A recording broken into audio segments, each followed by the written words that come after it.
And a good Tuesday afternoon to you, everybody. Isaac Petcash here with Erie News Now on the alert desk. As for the second time here in this month of February, we're bringing you vaccine question and answer. We know we've progressed a little bit further in the vaccine process since we last talked to you, but still a lot of questions to iron out, kinks that we have to talk about, hurdles that large medical industries have to jump over, including Erie County leaders. So today we're answering your questions throughout the day. If you have a question, make sure to leave it down in the comments and we'll get to as many as we can here today to make sure that your questions are answered in the best way possible. But I'm not the expert, so I want to bring in the experts today.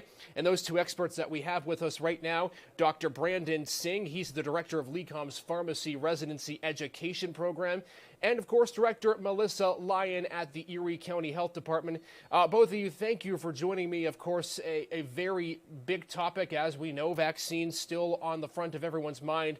Dr. Singh, let's just start with you before we get into the questions here. We were talking a little bit on the air on Erie News Now at noon about where LECOM stands in the vaccination process. And what you were talking to me about specifically is just the fact that it's a matter of getting those in 1A vaccinated, but also maybe looking to the future a little bit to see if there's any possibility in the future of getting more vaccines out. Is that right?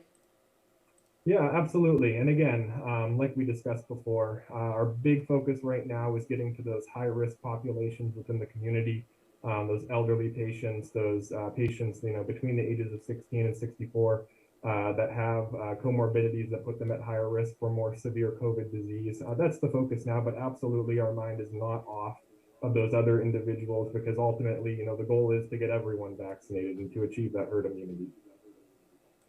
All right, Director Lyon, let's go to you here. Erie County, of course, keeping a tab on just where the vaccine process is. A lot of the concern, though, has been with the state in the process. And there was a report out, we actually did a report on our air about a week ago, that there were lawmakers saying that they believed Erie County wasn't getting their fair share of the vaccine compared to population. Just wondering where you stand on that, what your thought is, and if you believe Erie County right now is getting its fair share of the vaccine. Yeah, thank you. I can't really speak to how the state is making their decisions on how they're allocating the vaccine to each of the communities. What is become more obvious to us is they're looking to get vaccine into the facilities that can do high throughput. And so if you can do a lot of vaccine in a short period of time, you have to turn around 85% of the vaccine received within 7 days. If you get 1,000, 2,000, 3,000 doses, that's a lot of work. So they're looking for high throughput. Do I think that early on that the algorithm for how they were allocating a vaccine may have been a little off? Yeah, I'll agree with lawmakers on that. It didn't seem to be quite squared away. All right, Director Lyon, then we'll go to you here on this next question because some people are asking about the vaccine distribution process.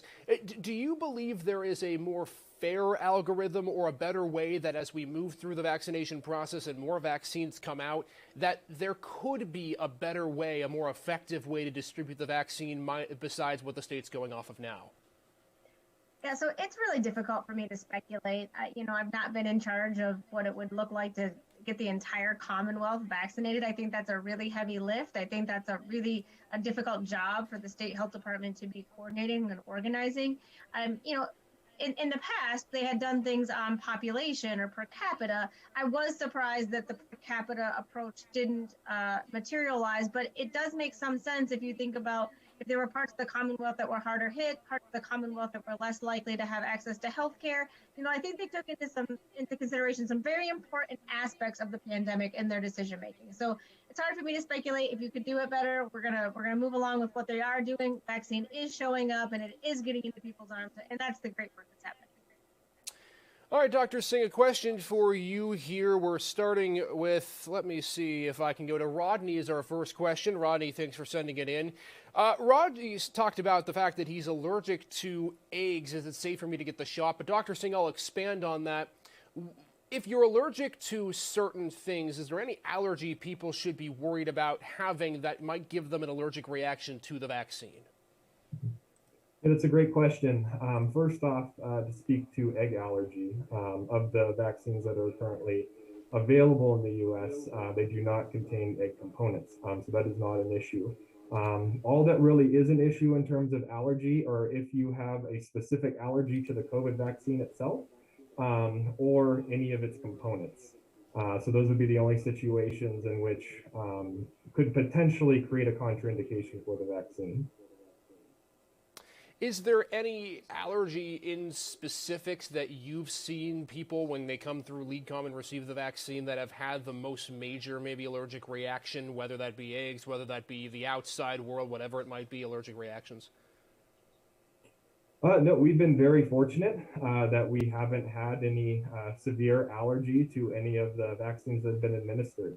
The only thing that I've really seen and heard of are, minor injection site reactions, which happen with many patients. It's very common, just a little redness, swelling, maybe itching around the injection site.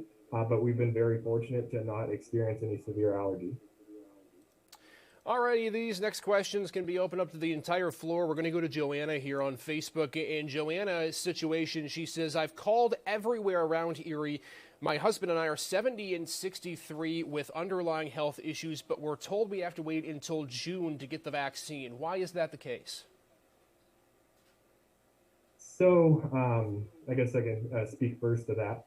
Kind of like we talked a little bit about before, it's all, we live in this, I guess, a supply and demand world. It's all about vaccine supply at this point. We are really we're undertaking an enormous task to try to get this country vaccinated.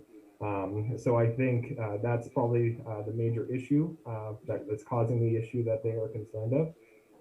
In terms of what we can offer at LeCom, we are offering large vaccine clinics to the public now at the Bayfront Convention Center. I can say we've had extreme interest in it.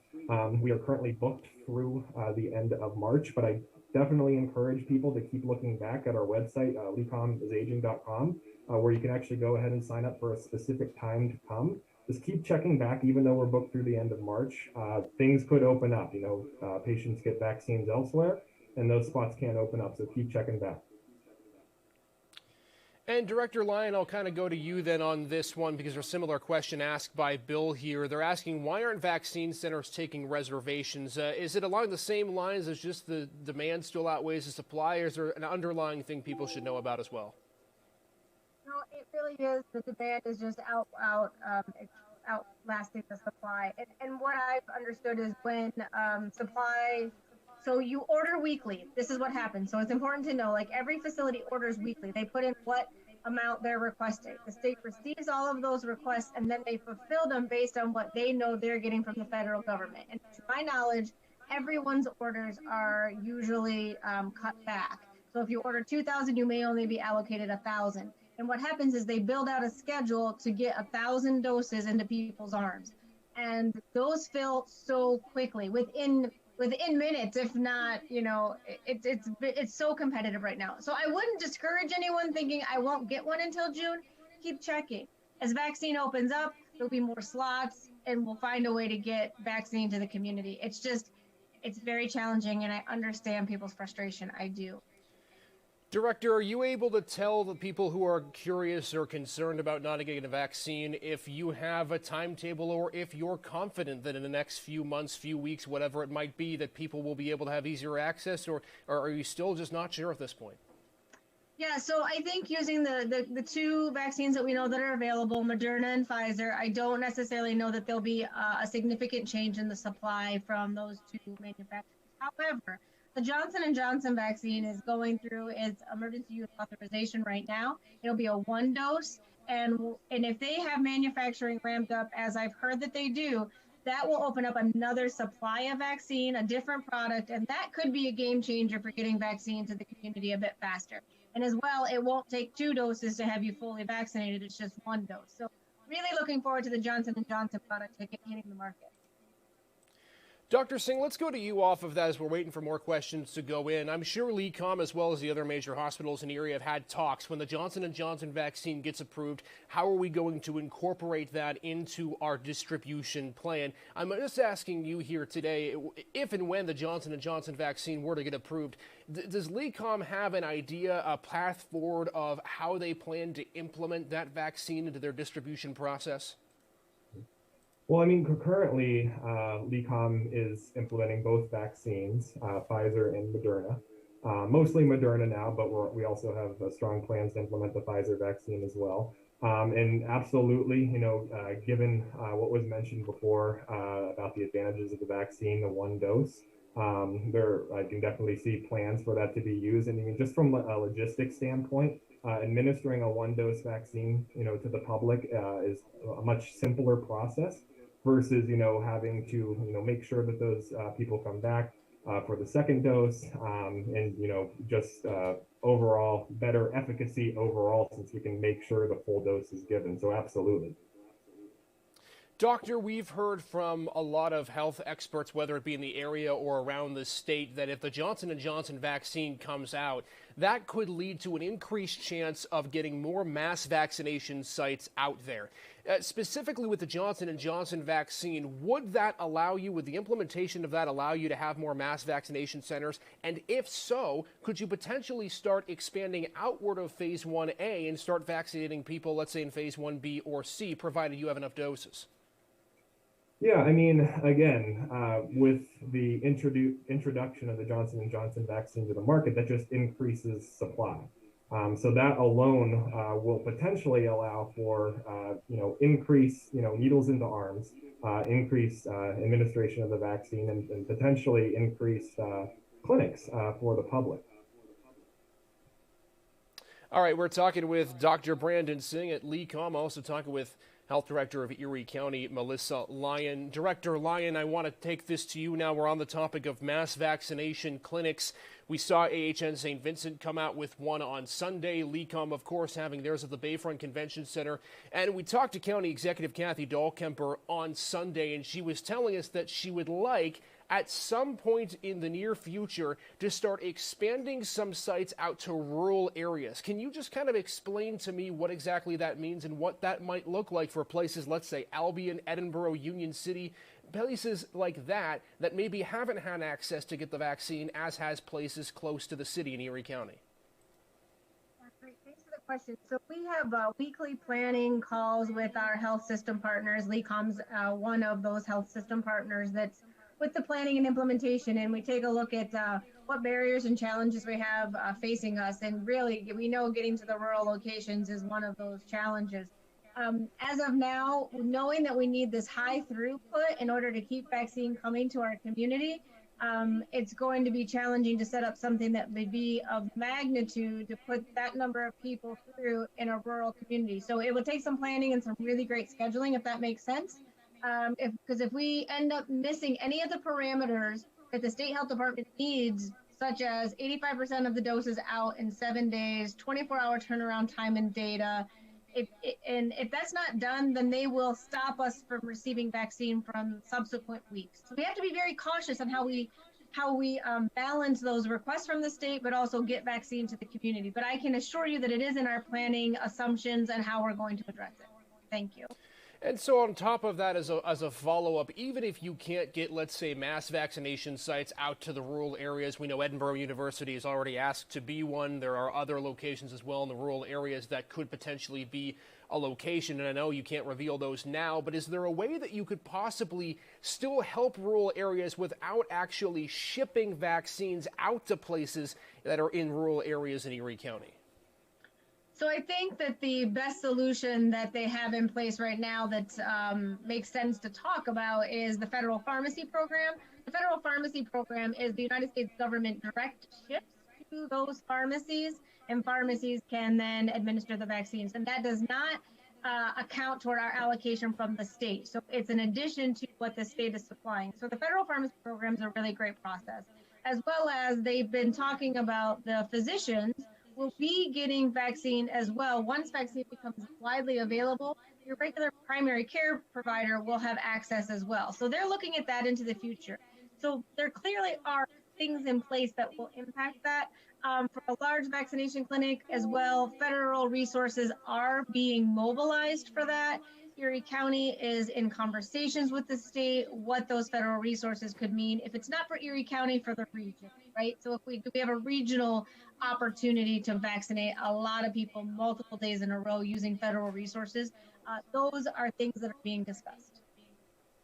All right, follow-up question from Joanna here on Facebook. Joanna says she's concerned that young individuals and people without health issues are getting the vaccine over individuals who are of the senior category or with health issues. I'm just wondering if that's the case, if you've seen that. Of course, we know that Phase 1A has become more than Phase 1A. There's been more people added to it. And I'm just wondering if there's been maybe a hubbub that you've seen with maybe not I would say a lack of priority, but a difference in more people getting vaccinated maybe over the seniors, healthcare workers that you've seen. I'm happy to start that conversation, then I'll hand it off. So from a state public health department conversations that have been had, there seems to have been some concern that vaccine was reaching populations that maybe did not meet the 1A category. So the governor's order that with the Secretary of Health signature clearly stated that you cannot be administering vaccine outside of the 1A parameter.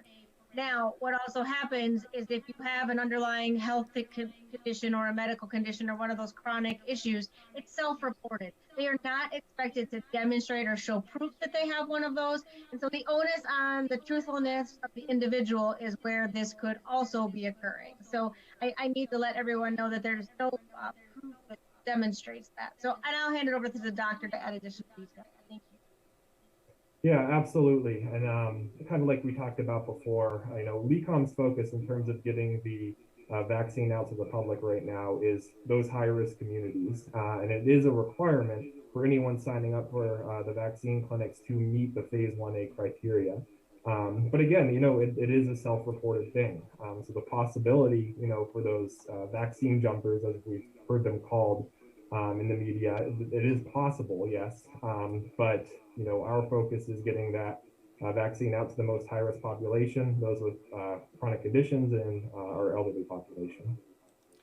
So a follow-up question to both of you. A couple of weeks ago when we were doing this, there were people saying, well, I found out that if I was considered a smoker in Phase 1A, I could get the vaccine. So I smoked for one day, and then I stopped, and that put me in 1A, and I said I was a smoker. So I understand, and I think the people understand that Phase 1A is the predominant category here, but are you concerned that in Erie County there are people who may not be truthful on their form and are trying to get into Phase 1A? And is that a worry for the both of you? So I'm happy to start. I don't think it's a worry. I don't think we're seeing a lot of that, to be honest with you. I do believe for the most part people are being very truthful. They really are following through on what the expectations are. As well, many of the health systems are using their electronic medical records to identify populations that fit the 1A category, whether it's age-related or chronic disease-related. So therefore, they already have some information about the individuals before they're reaching out to schedule those populations. So in reality, I think Erie County is doing a really great job. The faster we get through 1A, the sooner we can open up to 1B, and that will be incredibly helpful for everyone. Thanks.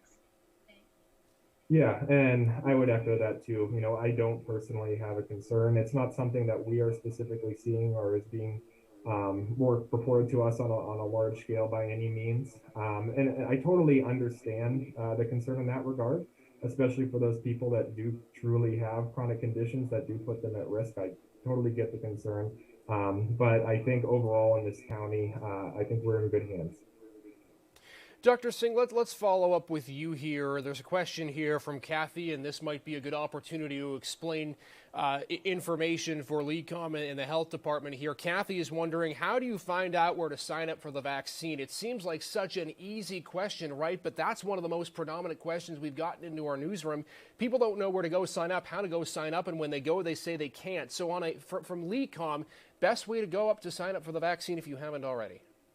Yeah, so there are three main ways. You can go to our website, lecomisaging.com, where you can actually go in and see appointments that are available. Like I said, currently we are booked through the end of March, but keep checking back because things can open up.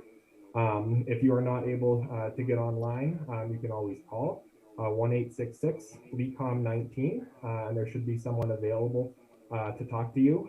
We do have high call volumes, however. So if you don't get through, please leave a message, and we're doing our best to get back to everyone within at least 3 to 5 days of receiving that message. I can again report that we are opening up a new call center So we should soon be able to start taking a larger volume of calls so you can actually speak to someone live immediately when you call. And then third, you could also email vaccineinfo at lecomslc.org. So either of those three ways, you can get in contact with someone and either get an appointment itself or get on a waiting list. Let me go to Director Lyon on this question, and Dr. Singh, you might be able to answer this question too. We've gotten a lot of reports into our newsroom of people who are telling us that family members who are eligible for the vaccine have made appointments at LECOM, AHN, UPMC Hammett, wherever it might be. They've made duplicate appointments, and they're concerned that because that's the case, people who are eligible who haven't made any appointments they lose a chance, they lose a spot, almost a vaccine hoarding for other word to describe it there. Director, are you seeing that? Is it something that you've heard about? And if so, what's the best steps to maybe mitigate that action so as many people can get through the line as possible? Yeah, I think that has been reported, at least early on. There were concerns that people were registering at multiple locations, and then whichever location was available first, they took that appointment, and then there was really no mechanism to cancel out any appointments they had made at other facilities. So I think there had been some significant concern around that. Do I think it's happening often in like the rule of thumb? No, I don't. However, I would ask and plead that if you have an appointment, then stick with that appointment and don't double book somewhere else, because you are potentially taking away a valuable appointment for someone else. I know that within the planning conversations that there is a list of people that will be at the site that we know that we can get to in a very short period of time. So if it looks like there will be doses that are still available at the end of the day, they have a standby list that they can call and get people in very quickly to get that vaccine as well. So it's almost like when you've overbooked a flight and you're flying standby, there's the standby list and they call you up and they give you a seat. We have something similar like that in the works at the clinics that we've been organizing. And I'll hand it over to the doctor if he has something additional to add. No, I totally agree with everything you say. I think the one thing that I would like to, I guess, reiterate or encourage people to do is if you are one of those people that have booked in multiple places and are able to get a vaccine, please contact those other places that you have appointments with and cancel those appointments so they can open up to others that would be eligible. We were talking with Dr. Brandon Singh at LECOM. We're also talking with Health Department Director of Erie County, Melissa Lyon, as we continue along here. We're about a minute and a half away from Erie News Now at 12:30, so we're going to be getting ready to talk to Director Lyon on the air here as we continue our coverage with our question and answer. Looking to see if some of your questions are coming in. Again, a lot of questions with just how to be able to sign up and then how does the process work. Really quickly, Dr. Singh, I'll go to you on this before we get ready for Erie News Now at 12:30. Can you just kind of explain to us, I know you talked about the appointments, their sign-ups are within minutes, right? They fill out within minutes. And you're booked through up the end of March. Is there any challenge to keeping track, I guess, of all those vaccine appointments? As of now, I mean, they're all kept track of electronically. So not, I guess, a huge challenge in that regard. The process, of course, gets better as we move forward.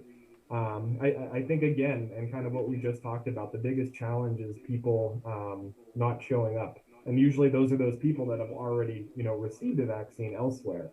So I think the biggest thing, again, that'll help us with that is just knowing if you've already received one, they're not going to come to please, let us know that so other members of the community can get the vaccine at that time.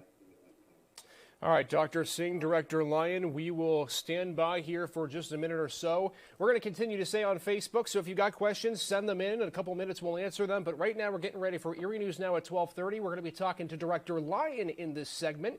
But when we come back, of course, we'll continue to answer your questions. So stand by for just about a minute here. Director Lyon will talk at 12:30 on our air, and then we'll talk to both Dr. Singh and Director Lyon after this. Hold on, stay with us.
Amanda, good afternoon. The questions keep pouring in. This is the second time we've done this, but the questions don't cease. Let's go ahead and bring in the experts for this half hour. We're talking with Dr. Brandon Singh at LECOM, but we're going to, in this half hour, speak to Erie County Department of Health Director Melissa Lyon. Director, I want to ask you, we were talking about during our Q&A about the county executive wanting to move vaccinations to rural areas. If you wouldn't mind just kind of explaining what that might look like and how feasible it is really at this point.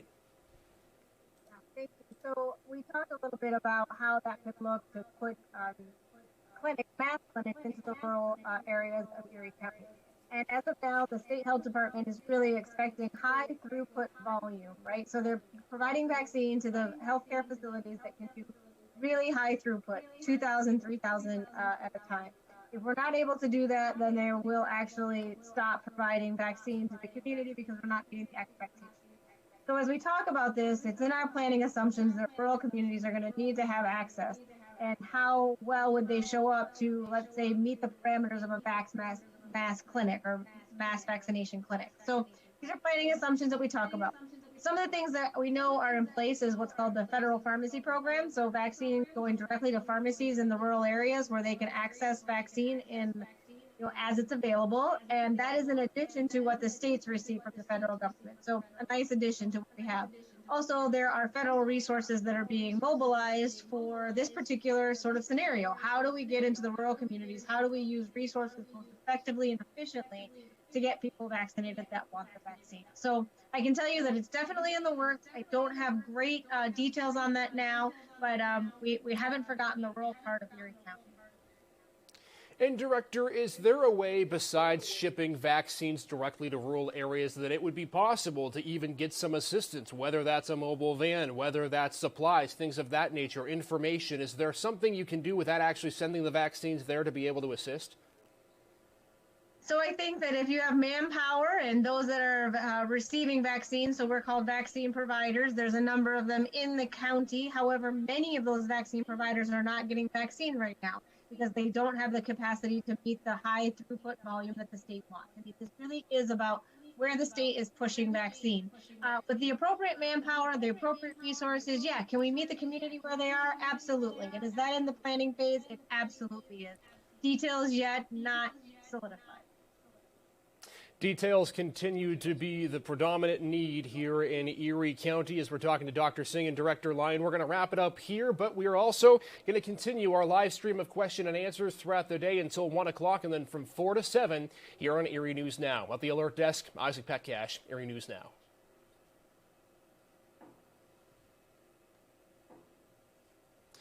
All right, and we are clear here of our on-air Erie News Now at 12:30. If you watch and are back to us, thank you again. Question and answer session continuing here on our vaccine question and answer day number 2. Again, bringing in our experts, Dr. Brandon Singh at LECOM. He's the director of the Pharmacy Residency Education Program and health director of Erie County's Health Department, Melissa Lyon. Let's go ahead and continue to talk here, and we'll start with Dr. Singh. Not a lot of questions coming in. If you have questions, feel free to ask them. Of course, we want to bring you as much information as you can. So I guess, Dr. Singh, I'm going to propose this question to you. What are the biggest questions that you have heard as a director at LECOM from the public that you think need to be addressed? We get a lot of questions, a variety of questions regarding the vaccine. I think some of the biggest ones are, regarding side effects, like what types of side effects may you experience.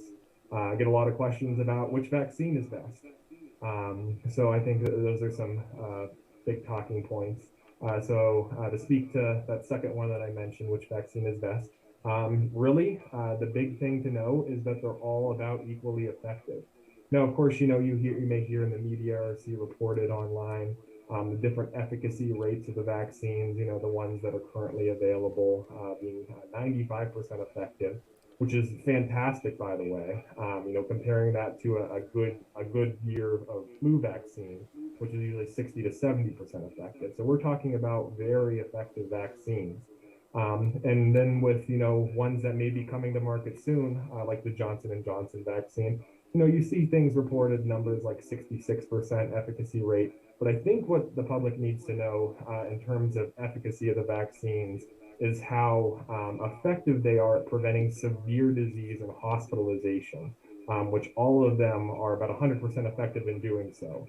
So regardless of which one you get, you're going to be in good shape. So I would not, allow that to be part of the decision-making process. If you're able to get one vaccine versus another, I would not, deny that availability. I would go ahead and get it because you're generally going to be protected against the most important thing. All right, let's get into some news that we've been hearing over the last couple of days from health experts. Doctor and director, you might be able to both answer this. We'll start with Dr. Singh on this.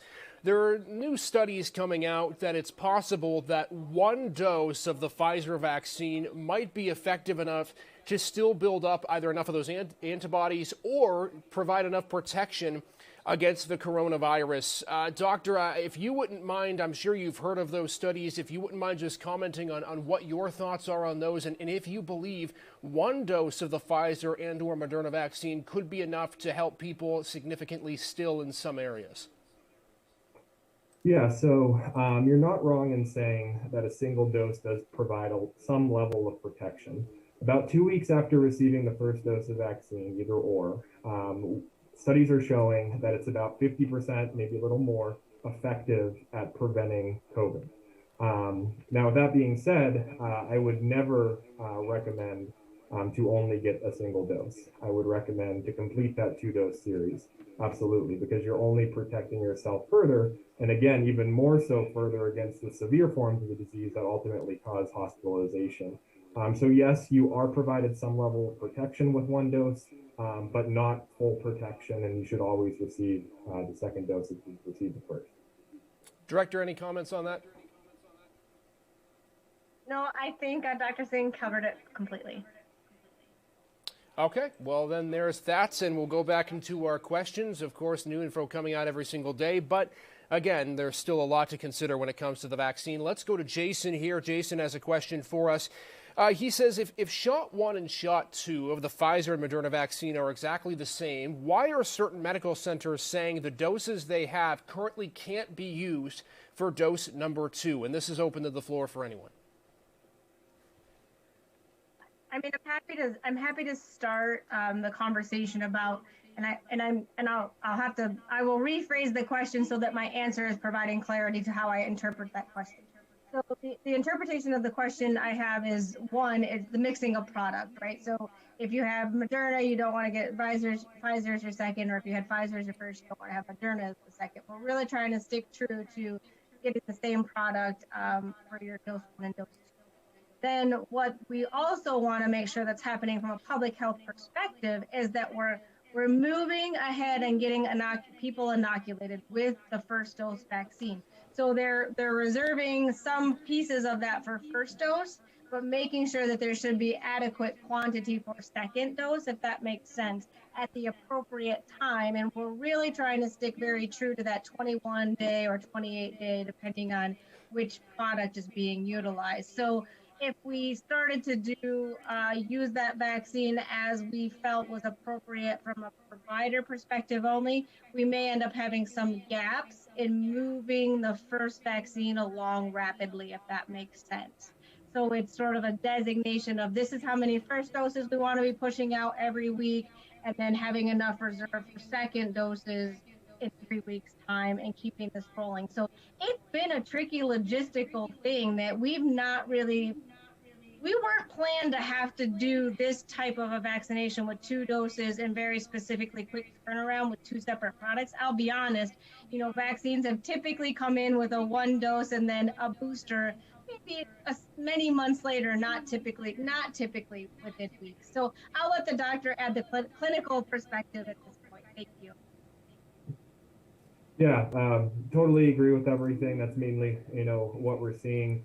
In terms of what was mentioned, and this is actually a big question that I've gotten too from a lot of people, what was mentioned regarding mixing the 2 vaccines in terms of your first and second dose. Absolutely. You want to receive, the original vaccine that you received as your second dose. Okay, that is what is recommended. And I've gotten that question quite a bit. So that may be part of it there. But I will say, and the CDC actually has come out to say that for some reason, and I don't recommend this by any means, but if for some reason your second dose winds up being, Pfizer and you got Moderna first or vice versa, by no means does that mean you have to, redo your series. You are still good. You are considered vaccinated at that point fully, so you don't have to go ahead and receive any further vaccination.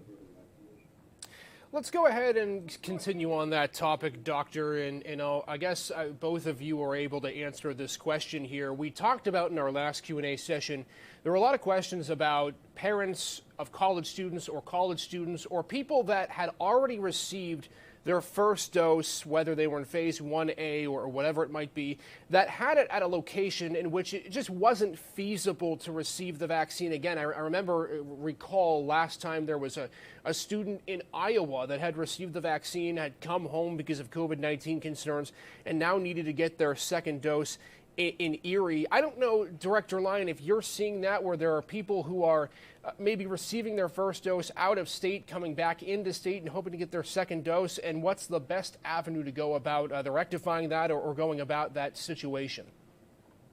Thanks for that question, and this really does bring up a very unique aspect to this vaccination campaign rollout. So we're hearing that, I call them one-offs, one here or there where someone had received their first dose somewhere that they logistically just can't get back to that same location to get their second dose. And I would say that every provider is trying to make accommodations for those if they're able to. But here's the thing, it's a federal resource. The federal government secured the vaccine for the entire country, and therefore we cannot turn people away for their vaccines. So regardless of your residency, as long as you fit into the phase 1A category, they cannot be turned away because it is a federal resource. And so since it was not secured with local dollars or local efforts, we have to vaccinate the country.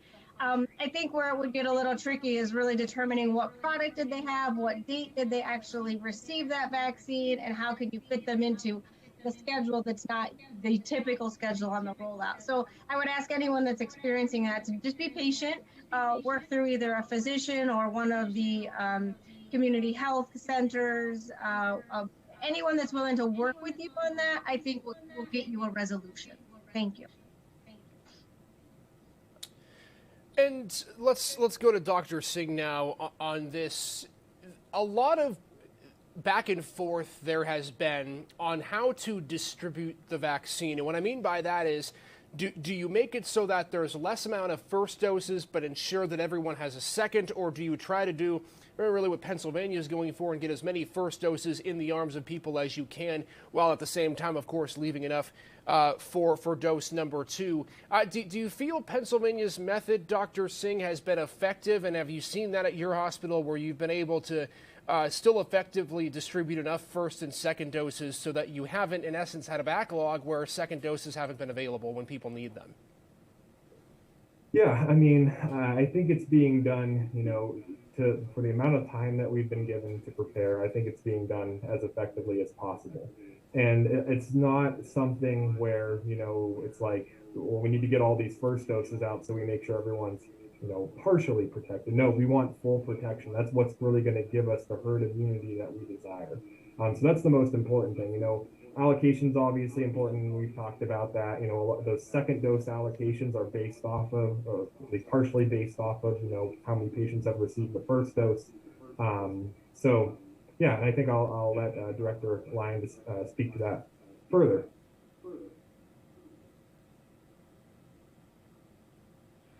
So I mean, in reality, I think that the state has done the best job that they can at accommodating, knowing how many first doses went out and then how to reserve that second dose. I think the logistic behind it is just it's very challenging, especially if there had been reports that some of the second doses were inadvertently given as first doses, which then will offset the number of second doses that they were expecting to be requesting. The system is well designed, though. When you put your order in, you order Moderna and you order how many first doses you want and how many second doses you need. And you would do the same thing for Pfizer. And so I would say that the state would always do their best to fulfill that second dose order prior to filling your first dose request, if that makes sense, so that you do have that full protection of everyone that's received their doses.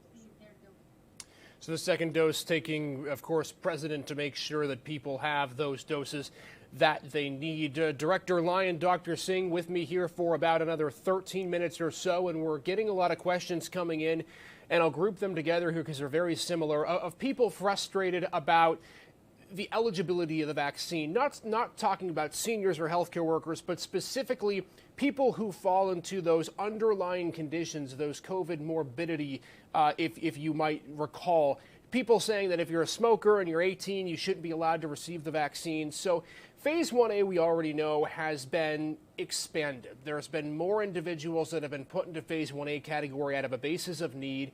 Now there's a lot of talk across the country that groups such as teachers, other professions might need to be thrown into 1A as well. So I want to get your take on both of you with this, and we'll start, Dr. Singh, with you. Do you envision Phase 1A being expanded even further? And if so, how would that affect the distribution speed of the vaccine in Erie County? And honestly, it's hard to speculate on that. We've already seen, growth within the phase, which has added on a large group. I would just say in regards to, a lot of what you've talked about, vaccination in general, and I totally understand, from an individual standpoint, like, you want the vaccine, you want that protection. But the big thing to know is, we're all in this together. Vaccination is not an individual thing. It's a population thing. We only get protection as a population when the whole population becomes vaccinated. So I think we shouldn't be as concerned about in the public, vaccination individually, but making sure that everyone becomes vaccinated. So do you think then, Doctor, before I go to you, Director, I guess just to kind of follow up on what I asked previously, but do you think that Phase 1A will be expanded even further, more than it already is? I mean, we know it's already been expanded, but do you see that growing even more than what it is now? And again, yeah, it's just hard to speculate on something like that, and I'll leave that up to the state government. We've added groups like we talked about, and groups that are definitely, deserving of the vaccine. Absolutely, those are the most high risk groups. Everyone's deserving of the vaccine. And again, I'll leave the speculation out. All right, Director, if you would mind commenting on this. Yeah, sure. And I don't want to speculate either whether I do think they will or won't expand it. I think the only way it would make sense to expand Phase 1A is if vaccine becomes available in adequate quantity where you can meet that demand, right? I would feel pretty disappointed if they expanded that and then all we've done is added more demand without having supply. So that's my opinion on that. To talk about the idea of having certain populations identified and whether that was done in a way that made great sense or not. From a public health perspective, we for decades have talked about if there is a pandemic of some magnitude, and without knowing what that would be, we knew that there has to be a way that you phase in the therapeutics, and therapeutics could be anything from antibiotics to, in this case, a vaccine. Very interesting how the virus of COVID-19, its severity, hospitalization rates, and death rates really drove the decision making around the phases and who fit those categories, because it did not fit into our typical planning assumption on how we would have done this if it had been something different than coronavirus or COVID-19. So it's been interesting from a public health perspective how that had to be done. Do I think it's done ethically and well vetted based on the rapidness of needing to get this done? I do. I trust that those that were involved with the decision making did the best they could. Thank you. Director, as a follow-up to that, do the declining number of COVID-19 cases in Erie County and subsequently in the state of Pennsylvania, does that play a role at all in determining distribution, if there will be any changes to that? I mean, I know obviously it's more so of making sure people get vaccinated so they don't get coronavirus, but I'm sure that the declining number of cases has a part to play in the distribution process moving forward in the next couple of weeks. Thanks for the question. And frankly, I don't know what metrics the state has been using for their vaccine allocation and distribution. I don't know if incidents, new cases of COVID, if that plays into their decision making. It would make sense that it does.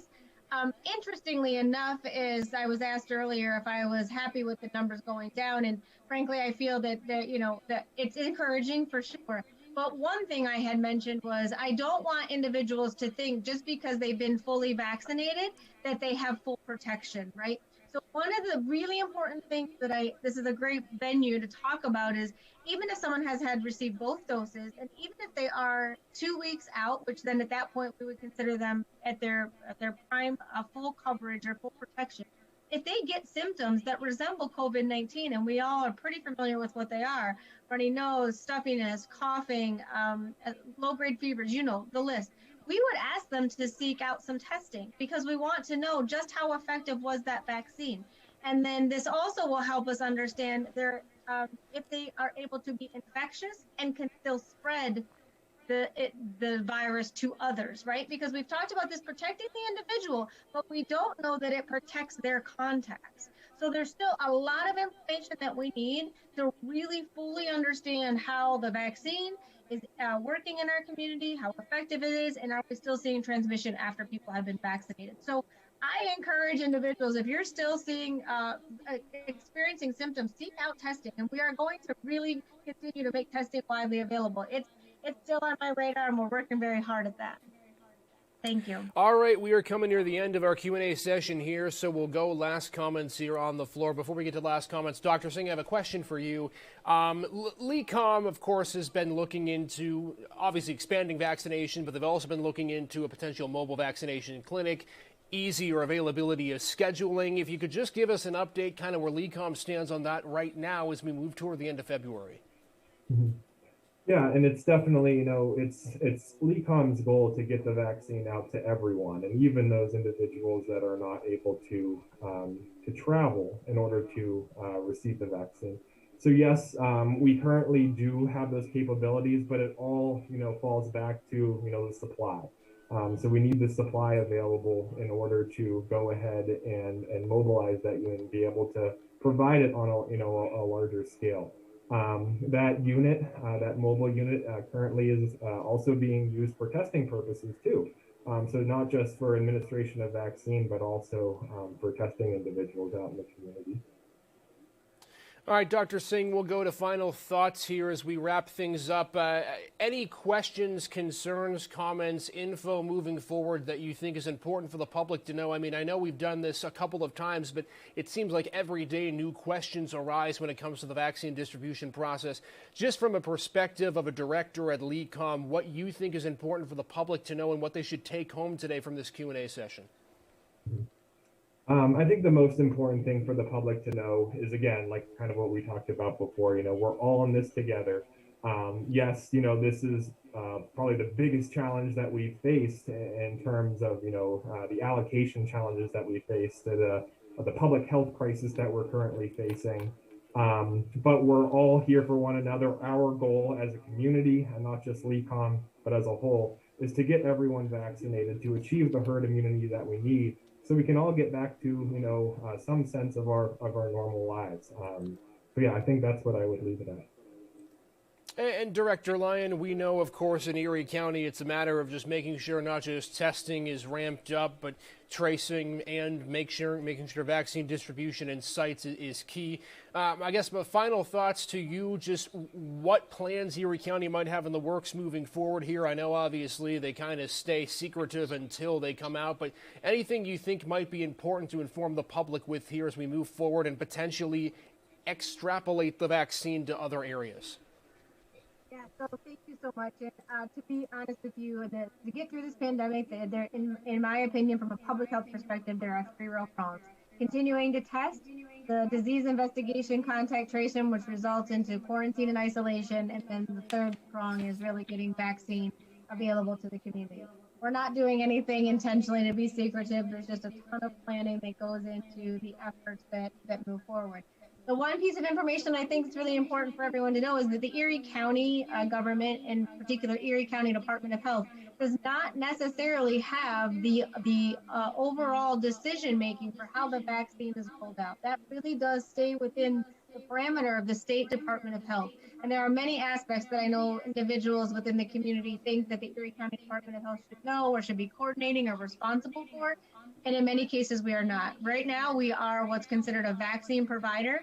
We are securing vaccine, but we are working with our healthcare systems to administer that vaccine. So you don't necessarily see Erie County Department of Health employees administering vaccine, because frankly, the work that we do regularly does not lend itself to mass vaccination clinics. We leave that to the experts, which is the healthcare systems. They've been fantastic partners, and we are working as hard and as fast and as diligent as we can for everyone in the community. Thank you. Yeah, but still busy at the Erie County Health Department, because that doesn't ever stop during a pandemic as it is at LECOM. Dr. Brandon Singh, Director of LECOM's Pharmacy Residency Education Program and Health Director of the Erie County Health Department, Melissa Lyon, joining us. We want to thank you both for doing this. Of course, we could do this every single day and people would have a million questions, and we appreciate your expertise and the willingness to come on during what I am sure continues to be a busy, busy, busy time in the life of the medical field. So thank you to both. Thank you. Thank you. My pleasure. All right, we are going to continue along here in a little bit with our vaccine Q&A. Here's the rundown for the next few hours here. From 4 to 5, we're going to be talking with Jason Chenault. He's the Senior Director of Emergency Hospital and Critical Care at UPMC Hammett. We're also going to be talking from 5 to 6 live with Dr. Weisbaugh at AHN St. Vincent. And then from 6 to 7 to round out our coverage, Dr. Becky Dawson, epidemiologist and an exclusive Erie News Now contributor as we move throughout our day. That's going to do it for our first Q&A session of the day. If you didn't get a chance to throw your question in, you've got 3 more hours throughout the day, and you have phone lines during that time from 4 to 7. Our experts will be on standby to answer your questions for your call in. So an obvious chance across the board for you to be able to ask your questions and get them answered here as we move through the vaccination process. We'll see you all in just a little bit. We're not going anywhere, just taking a short break. Stay tuned, everybody. Our